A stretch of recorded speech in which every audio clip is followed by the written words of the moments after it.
gathering of armies for a battle during the end times, variously interpreted as either a literal or a symbolic location. The term is also used in a generic sense to refer to any end of the world scenario. And I'm really sorry that I cannot be with you in the Ukraine today and deliver this presentation in person. I really hope that what we are currently going through is not an end of the world scenario, but at least in the beginning it felt very much like that. I really hope that at some point this pandemic is over and I can travel to conferences like yours again.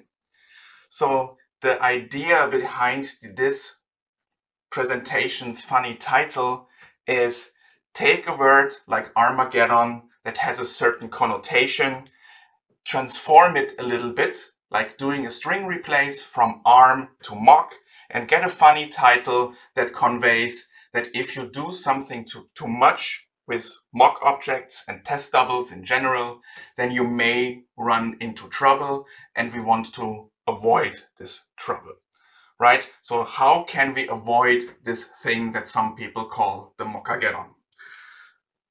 Right, we want to avoid problems. Here we go. Hi, I'm Sebastian. I've been doing things with PHP and to PHP for over 20 years now. 20 years ago, I started to work on PHPUnit, a testing framework and test tool for testing PHP applications. And when I'm not giving presentations like this one, I help teams build testable software and implement efficient tests. I do this through a consulting company, the PHP consulting company that I founded together with Arne Blankertz and Stefan Priebsch over 11 years ago. And our goal is to share our experience, to share the knowledge we gained with the clients that we help. So the topic of today's presentation is tested doubles. Before we get into more details about that, and especially with regards to the problems that you can run into when you use them, we need to clarify a couple of terms. So what are test doubles about? The best definition that we have for what test doubles are used for comes from Gérard Mézereau, who over a decade ago wrote a book, XUnit Test Patterns, that explains and characterizes a lot of the important concepts when it comes to unit tests in particular and tests in general. When we are writing a test in which we cannot or choose not to use a real dependent on component, we can replace it with a test double. You can think of this test double like a stuntman that stands in for the real actor for a dangerous scene on the set of a film. The test double does not have to behave exactly like the real dependent on component. It merely has to provide the same API as the real one so that the system under test thinks it is the real one. Just like the stuntman does not have to look exactly like the actor he or she stands in for. The voice does not have to match. Just to the camera from a certain angle in a certain perspective for a specific scene, he or she looks close enough to the real actor to fool the audience. That is what a test double is about. There are 4 or 5, depending on how you count, archetypes of these test doubles, these objects that we use instead of real dependencies when we want to test something. One of these is the so-called test stub. And the test stub is an object that looks like the real dependency and that can be configured to return a value or raise an exception, and that allows us to test a unit of code that depends on it. What does this look like in an example? Imagine we have something that is called a user repository and we want to test that we can find a user by their ID by looking into that user repository. Of course, we can write a test that uses the real database backend, for instance, talks to the real database. We perform a lot of I/O. The test becomes, on the one hand, really slow because we need to talk to the database, but it also becomes very fragile and brittle because if something changes to the database, if for some reason we use a different database, run a new version of the database, change the schema of our tables in the database, we may need to update this test, which in most cases doesn't really care too much about the actual implementation of how objects are persisted and written to and read from the database. So what we do here in this test finds user by ID test method is we create a stub. We create an object that looks like the real database object. And then we configure this object to behave in a certain way that we require to be able to test what we want to test with regard to the user repository. Again, to make it very clear, in this test, we do not care about the database object. We do not want to test the database object's implementation. We want to test the user repository. But in order to test the user repository, we need something that looks like the real database. And for that, we create a stub implementation of the database. In fact, we use PHPUnit to automatically generate that stub for us. That is what happens when we call the create stub method. Then we have an object, $database, that looks like the real database object. And on that object, we have one additional method, which is named method, that we can use to configure the behavior of the methods of that object that looks like the real database object exactly in the way that we need to trigger the path of execution that we are interested in for our test within the implementation of user repository. Then we create a new user repository. We inject the dependency that the user repository needs, which is a database object. But because we are in a test, we pass in the stub instead of a real database object. And then we can trigger the action that we want to assert, which is the find by method. And then we can run our assertions and everything else looks like a normal, a regular, a simple test using PHPUnit. We only execute code from the user repository class. There is no code executed in the database class, which is exactly what we want. Sometimes we need a little bit more than just a test stub. Sometimes we need a mock or a mock object. And the mock object, once again, is an object that looks like the real dependency and that can be configured to return a value or raise an exception, and on which we can configure expectations. And this ability to configure expectations is what sets the mock object apart from the test stub, so that we can verify the communication between those objects. What does that look like? Imagine we have an object that is called payment service, and we can attach loggers to the payment service, and we want to verify now that when a certain action is triggered in the payment service, the result of that action is logged in one of the registered loggers. So there is no simple return value that we can look at after invoking a method on the payment service to figure out whether or not the logger was called. It's a side effect that is something different from a return value or an exception. So this is why we need a mock object, because we need to inspect, observe, reason about the communication between the payment service on the one end, which is the object we are interested in for our test, and the logger object on which a side effect should occur once a specific action is triggered in the payment service object.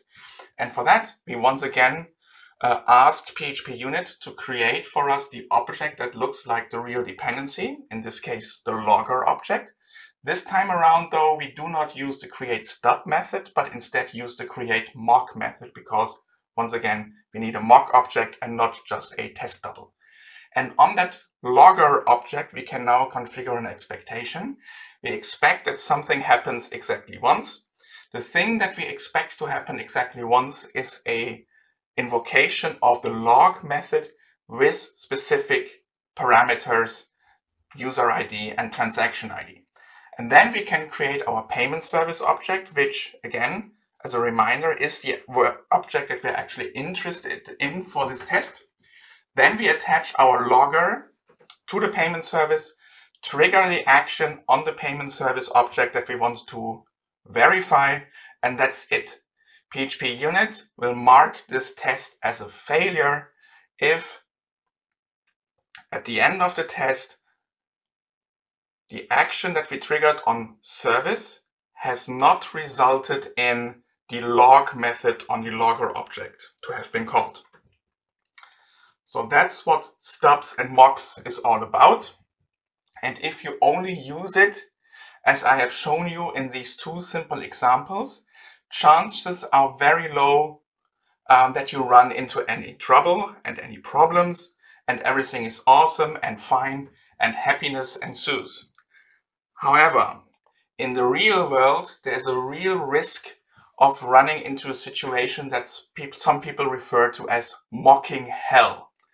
And trust me, I've been there. You do not want to be in mocking hell. What does that mean? When excessive use of test mocks makes refactoring extremely slow or difficult, then you are in mock hell. Now you may think, well, if it's only so simple as I have just shown you, how can that ever be an impediment to refactoring tests or maintaining tests? Well, you'll see in real world software, you usually deal with lots more than just a single test stub or a single mock object, and sooner or later you run into trouble. So before we get to that, we need to talk about what is excessive, right? So I'm sorry, but I have to use a bad example for this, pun intended. If we want to test something and we create a stub for something and then configure that do something will return a result, and then we assert that this result is actually returned from the stub method, that is not excessive. That is just wrong, because what did we just do? We configured a stub and then tested the stub. This is not what you want. I need to do that inside PHPUnit to make sure that the system for the automatic creation of stubs and mocks and their runtime environment works correctly. That is my responsibility. You do not need to test PHPUnit in your tests. In fact, you do not want that. So, bad example aside, what are some of the problems we can run into? Depending on the framework that you use, for instance, you may have to use a locator service or a container, a dependency injection container that uses not class names, not types, to identify the service objects that you want to use, but instead use arbitrary strings that somewhere can be configured, like in this example.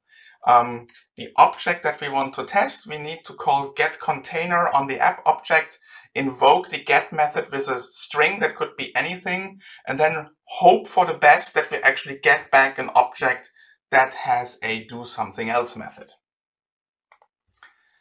And the problem here is that we are disguising our dependencies. And one of the things that I really like about in-presence conferences, and I really hope that after the pandemic we will be able to meet again and to have the serendipitous moments in the so-called hallway track of a conference, of running into each other, have a great conversation about a topic, and if a couple of people figure out, hey, this topic, this is really cool, we should sit down somewhere and talk about this in more detail. That is always a great thing that happens at an in-person conference. Here is an example exactly about dependencies in disguise, where my friend and colleague Stefan gave an impromptu presentation on dependencies in disguise and how the problems that you can run in there in the hallway track of a conference a couple of years ago. I think it was in Bulgaria, if I remember correctly. Anyway, here is something that looks much more like what I usually see, or what I regularly see when I work with teams at our clients, when they run into problems with regards to stubbing and mocking. And what I mean by this is close to what I see, is that this is still trimmed down. This is reduced, this is condensed, this is simplified. The high score that I've seen, or the highest amount, if you will, to talk less jokingly about that, about the number of stubs or mocks that are used in a single test methods, was something like 50 or 60 different stubs and mocks, which is a symptom that you have testing something that has too many dependencies, probably also too many responsibilities, which is something in general that you do not want. And just one way of how that problem is made clear is that testing using stubs and mocks becomes really painful and almost impossible there. So in this example, we're testing something that is called a service. We're testing that the service does something. Please excuse the really bad name for that. I'm usually really adamant about you need clear, descriptive, meaningful test names. Otherwise, you do not know what the test is about. But to be honest, when I have seen a test in the wild, in the real world, where more than a couple of stubs and mocks are used, even the best descriptive, meaningful name is usually wrong, because what is being tested is too much. The test is too big because the thing we're trying to test has too many responsibilities, has too many dependencies to come up with a good name. And that should be the last warning signal that you need that something is horribly going wrong in your code. So anyway, we create a stub of something that is called other service. We configure a method, do something else, will return something. We create a stub for something that is called container. Get method will return the other object. And we're now at a point where we create stubs that return other stubs. And I don't know about you, but for me, after a couple of these steps, my mind is blown and I don't know how to think about this. I cannot reason about this. I do not understand it. And that's not a situation you want to find yourself in. The problem here is test code gets longer and longer due to setup for test doubles. The setup code for test doubles must be kept in sync with the real objects. And it's a real problem that you may refactor using refactoring tools from your IDE. For instance, you rename a method, you change parameters, you change return values, and everything is fine, except for your test doubles. Because important information is hidden inside strings that are passed to the API for configuring the stub or mock. And there's nothing that can be done about that. Test code gets more complicated and less readable. Excessive mocking makes it harder to maintain the tests.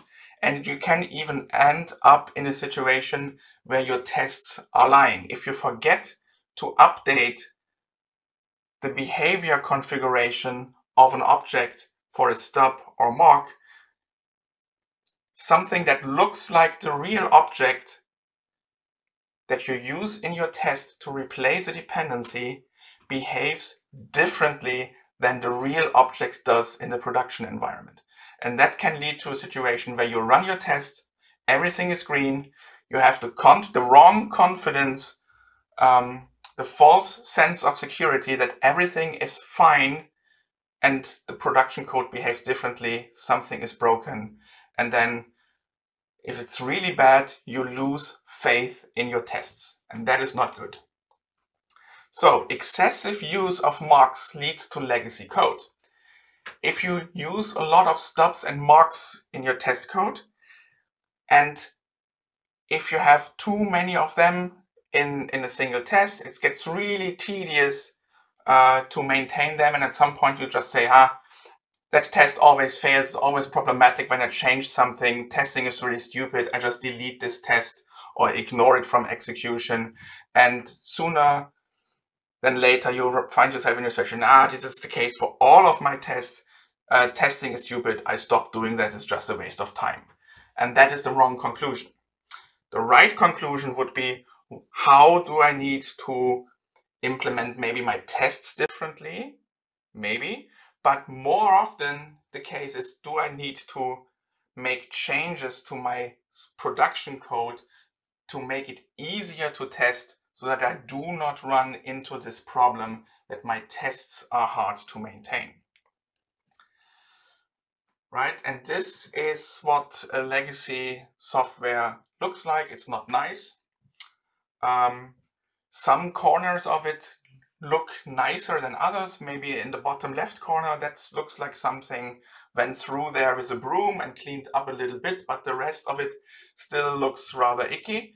And this is not what you want your code base to look like.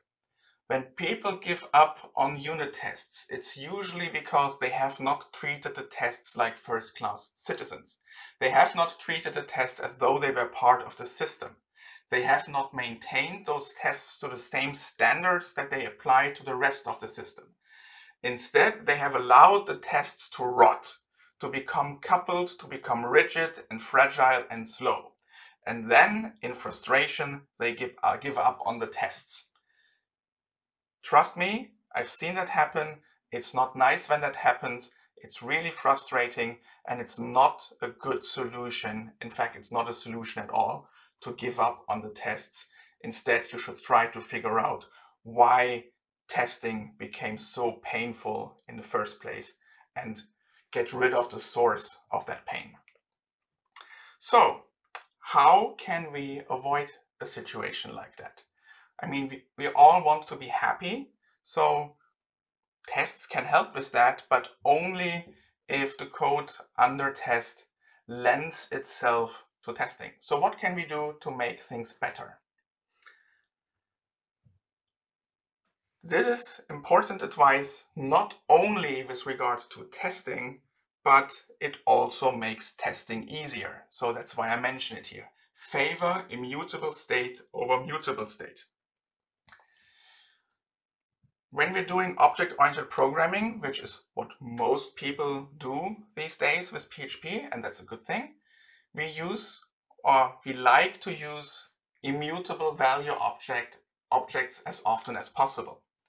They are really nice. Once you have created such an immutable value object, like the name suggests, you can no longer change it. Such an object does not have a setter or any other method that changes, that mutates its state. Once you have created it, it does not change. Usually, those value objects do not have dependencies or only very few dependencies. And these dependencies are only other immutable value objects. So again, that reduces the risk that something can go wrong. The methods of these immutable value objects are pure. Pure meaning you can run this method once or 10,000 times and you have the guarantee that you will always get the same result, depending on the parameters that you pass in, for instance. But no other state is looked at. The object has its state. That state, because it's immutable, never changes. And the object does not look at any other values other than the ones that are passed in as parameters. So that's what purity means in that sense. We can call the methods as many times as we want without the risk of changing anything or breaking any tests. And because of this, there is no point in doubling a value object. So for instance, if I want to test an object and that object as a parameter, for instance, gets a value object as its parameter, I do not need a stub or a mock to test the thing that I want to test, because there's no point in replacing that value object with a test stub. So what does such an immutable value object look like? Here is a simple example of a class that encapsulates the concept of an email address. I cannot create an object of that class without a valid email address in a string. And once I have that object, on the one hand, I have the guarantee that it encapsulates a valid email address. And on the other hand, I know, because it's immutable, that it will never ever change. And I can call as string, for instance, as many times as I want. I will always get the same result. And the state of email cannot be changed. With modern static analysis tools like Psalm, for instance, you can even denote your intent that email is immutable in your code through the Psalm immutable annotation. And Psalm will yell at you if you make a change to the code of the email class that violates the immutability. So that is really cool. So talking about things that are cool, let's talk about something that is awesome. I hope you agree with me when I say that immutable value objects are awesome. Another piece of advice that I can give you, in addition to favor immutable state over mutable state, is do not disguise your dependencies. Make dependencies explicit. Steve Freeman and Ned Price wrote a really good book a couple of years ago called Growing Object-Oriented Code Guided by Tests. And in that, they have this really great paragraph. For a class to be easy to unit test, the class must have explicit dependencies that can easily be substituted and clear responsibilities that can easily be invoked and verified.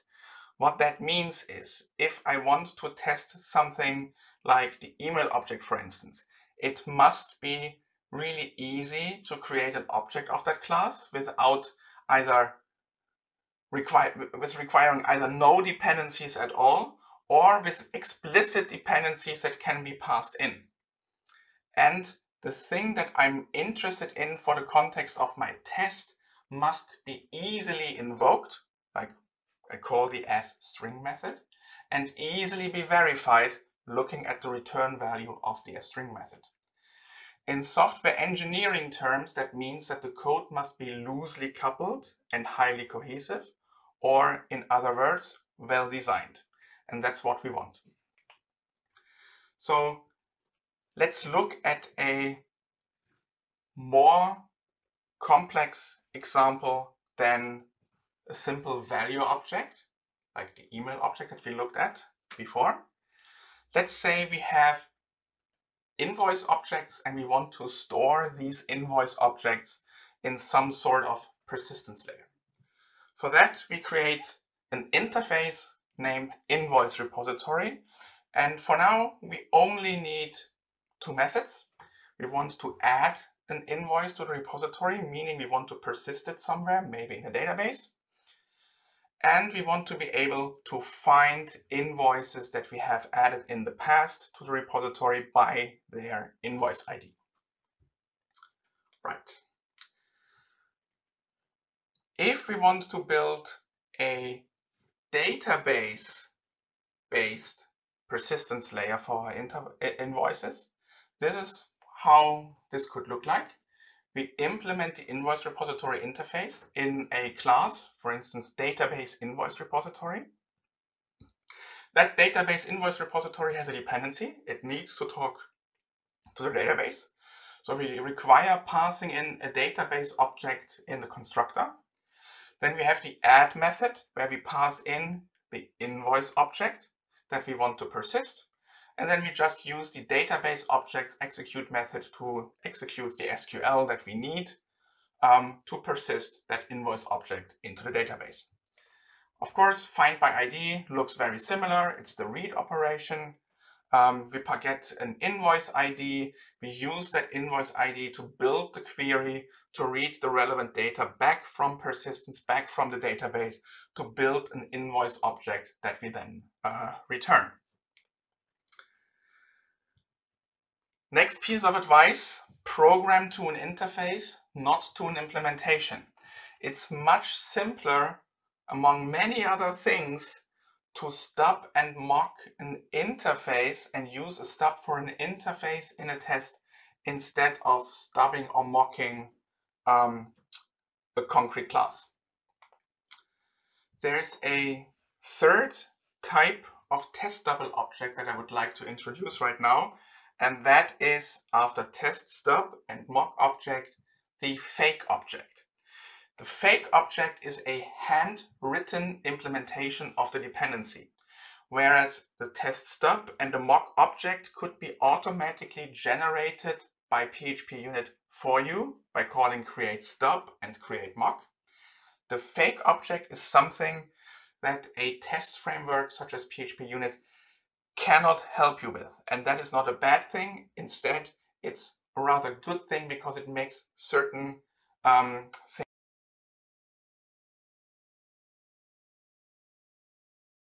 second.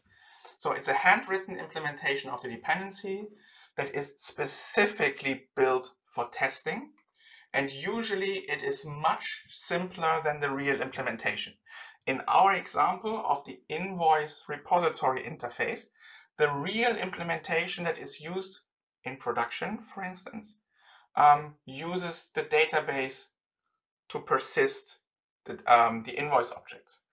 The fake object that we want to use to test certain aspects of our system where we have interaction going on with the invoice repository but do not want, for reasons of isolation and performance and other things, not use the real implementation. The fake object can be very, very simple.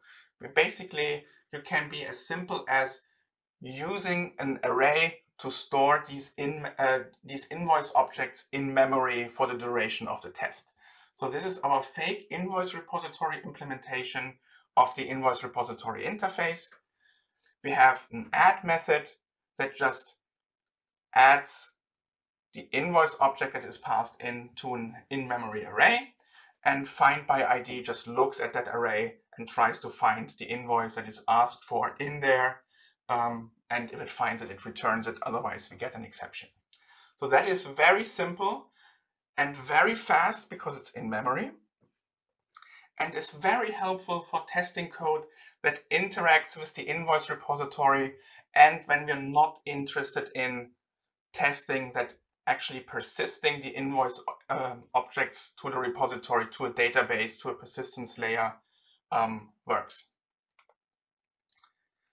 And of course, we need to test this. This is code that we manually wrote. This is code that needs to be tested. And of course, we also need to test the database invoice repository because we need to make sure that when we pass an invoice object to the database invoice repository, that it is actually written to the database correctly and can be read back from there. So test both the real implementation and the fake object. And you can actually do that without too much overhead. In fact, you can use exactly the same test for both testing the real implementation and the fake object. And here is how you can do that. We start by creating an invoice repository test case that extends the normal PHPUnit framework test case. This is an abstract test case class. It has some setup going on. We create an invoice ID, we create a total amount for the invoice. We basically build the invoice fixture that we use to test our repository. And then we have a test. Probably we have more than this one test, but on this slide we have one test. Test can persist invoice. We get our repository that we want to test. For that we call create repository, which is an abstract method that child classes of invoice repository test case need to provide. And then we use assert equals to compare the invoice to the one that we just read. That's it. And in the fake invoice repository test, we extend invoice repository test case and just need to implement a single method, create repository, which is declared abstract in invoice repository test case. And in there, we only need to do a single statement return new fake invoice repository. And when PHPUnit runs the tests of this test suite, it will see that invoice repository test case is an abstract class. It will not run the tests that are defined in there, but it finds fake invoice repository test and it runs the tests it finds in there. And since we also have a database invoice repository test, which again extends invoice repository test case, we run the same tests twice. The tests that are defined in invoice repository test case are executed once in the context of database invoice repository test and once in the context of fake invoice repository test. And that's really cool, at least in my opinion. Quoting Uncle Bob, Robert C. Martin again, I, for example, seldom use a mocking tool. When I need a mock, or rather a test double, I write it myself. Basically what he means there is he writes a fake object. It's not very hard to write test doubles. My IDE helps me a lot with that. And that's true. If you have an interface like our invoice repository, it's really easy with a modern IDE such as PHP Storm to just say, hey, create a new class based on that interface, implement the dummy implementation, the fake implementation, and you're done. The IDE really helps a lot with that. What's more, writing a test double myself encourages me not to write tests with test doubles unless it is really necessary. So because we have to do manual work to implement the test double, we subconsciously try to avoid doing that work, which indirectly leads usually to better design, which is a win-win. PHPUnit has one more type of test double in addition to test stub and mock object that it can automatically generate for you. And this is something that is called a test proxy. A test proxy is a proxy for the real dependency on which you can configure expectations so that we can verify the communication between collaborating objects. What that means is a test proxy is a mock object that executes the real code. A mock object does not execute the real code. You can configure expectations, you can configure behavior. The test proxy executes the real code, allows you to configure expectations, and since it executes the real code, of course, it does not allow you to configure behavior in the form of return values and so on.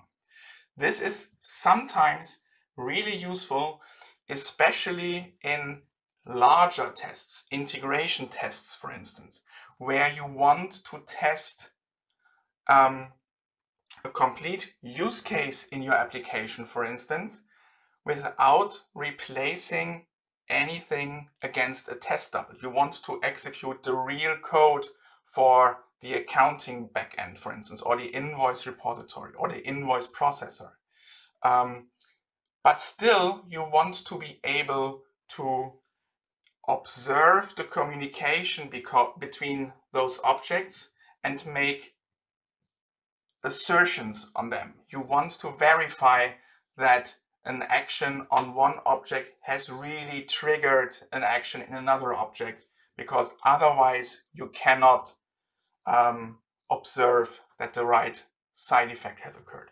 So what we do in this invoice processor test, where we want to verify that we can find an invoice in the repository and send information to accounting, and I'm stuck, not because I don't know what I want to talk about, but because usually when I see the word "and" in the name of a test method, that rings an alarm bell in my head. Why?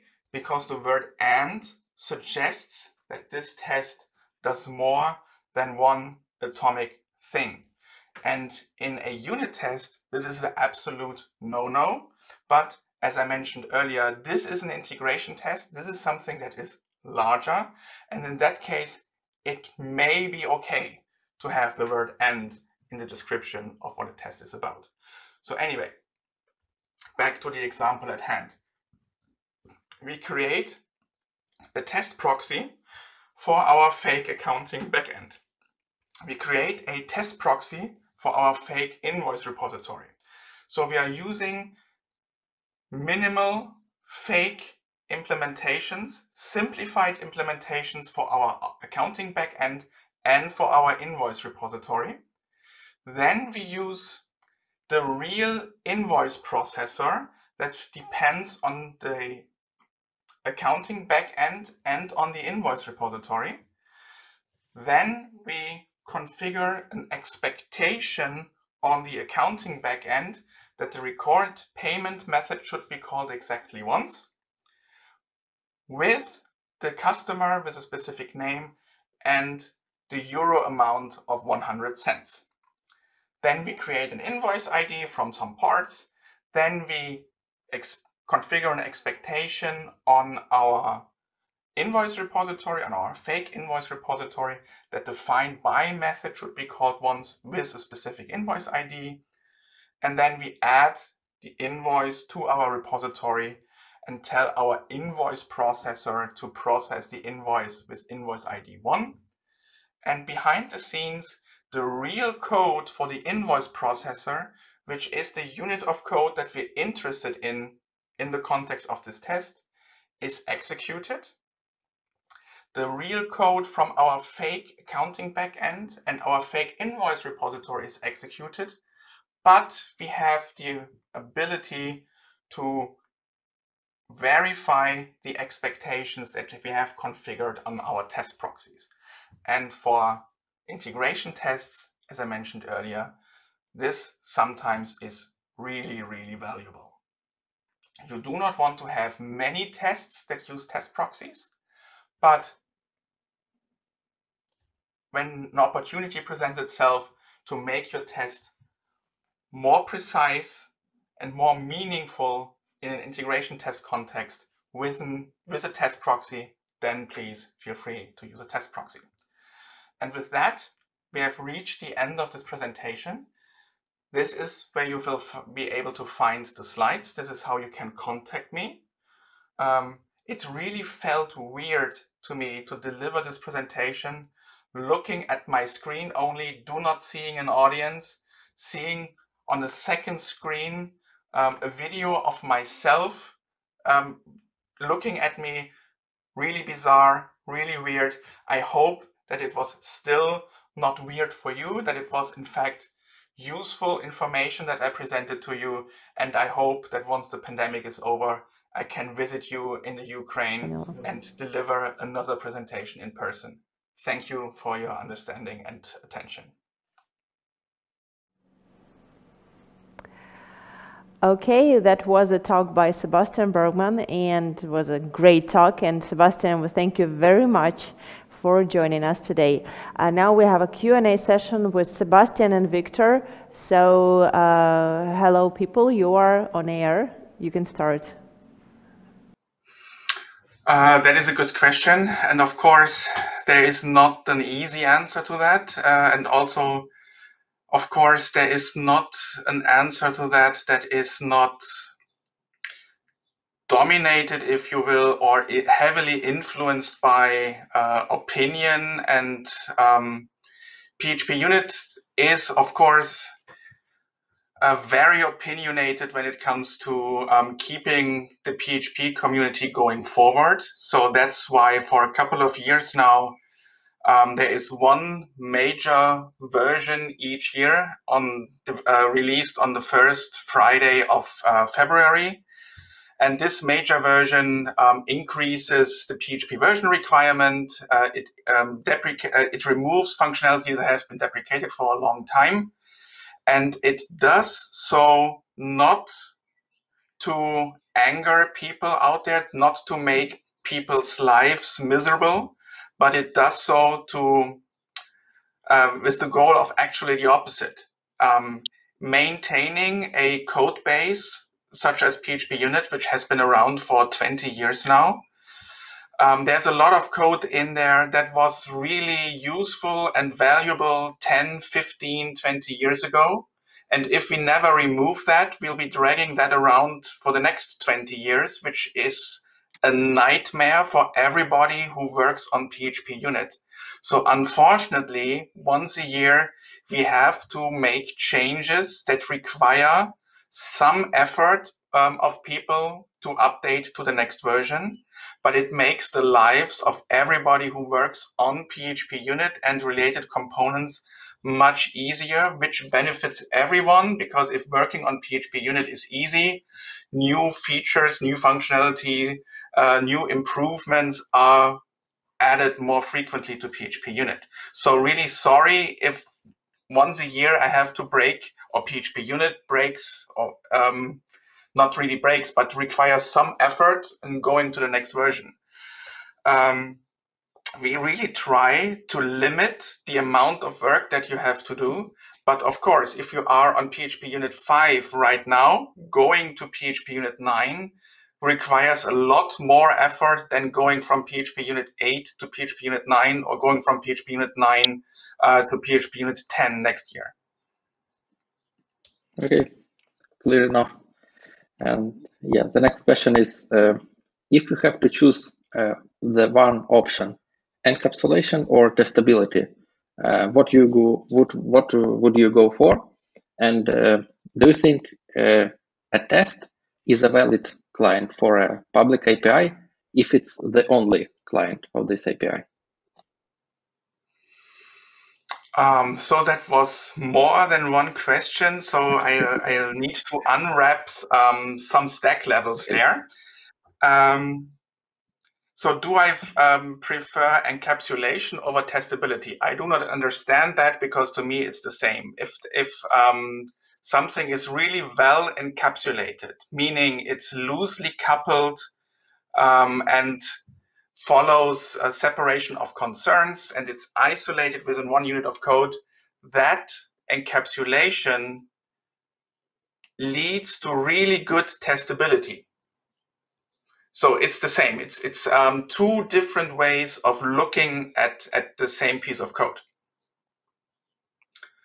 And the second part was, I dropped the stack level. Oh. Sorry about that. Okay, no, not a problem. So if you write in a test, which is a client of A, so and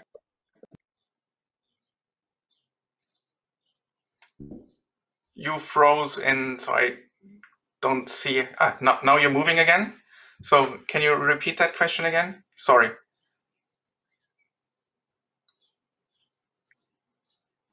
Oh, I'm sorry for this technical issue. So are we online again? I can hear you again, yes. Okay, thanks. So if okay, maybe let's skip this for this time. Let's go on. So another one question is, what do you think about Codeception testing framework? What do I think about Codeception? Actually, I have never used it. I've seen a couple of, I worked with a couple of teams at clients of mine that used Codeception. Some of them were happy with it. Some of them were not happy with it, but I have no first-hand experience with that. Okay. And sorry that what I do you cannot think about give you a better answer than that. Okay. What do you think about data providers in unit testing? And do you think it's a good idea to write several data sets for one test case? So data providers are a useful feature, I think, for decoupling test code from test data. So whenever you need to test a unit of code with different inputs, data provider is almost always the best solution for implementing such a test, because you only need to write the test code once, and then separated from the test code, you have the test data, and that test data can be a handwritten PHP array, for instance, hard-coded PHP array, or some code that reads the test data from somewhere, maybe from an Excel sheet, or from a text file, or from the database, or whatever. So that's really good to integrate the test data with the organization. If you have an organization where you have data analysts that come up with a new algorithm for something, and they use Excel to write down their test cases, this makes it really easy to integrate the way that they work with your PHPUnit-based tests for the implementation. So data providers are good, yes. Thank you once again. All the questions will be in Zoom. Just to join our Zoom discussion, and we will ask you everything. And thanks again for your talk and for being with us at the conference. You're very welcome. See you later. Enjoy the rest of the conference.